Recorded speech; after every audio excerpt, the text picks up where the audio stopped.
Usain has a book out. Actually, has two out. They're very, very different books. But the book we really want to talk about is an amazing book about his career, and it's got the most phenomenal photographs. I'm going to get it out in a minute, and you'll see why I haven't got it out right now when I do. But the book is called Bolt, the Opus.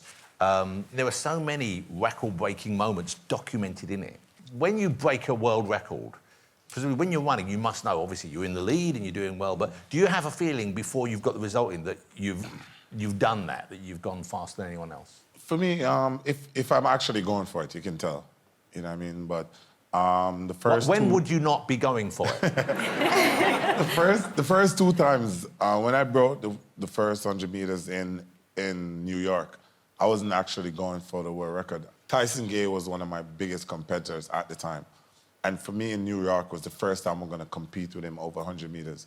All I wanted to do was just to beat him and to prove that I was better than him. So for me, when I went out and I beat him, I ran all the way around the track. Yeah. It was when I almost made it all the way back around and the announcer kind of announced that I broke the world record. That's when I knew.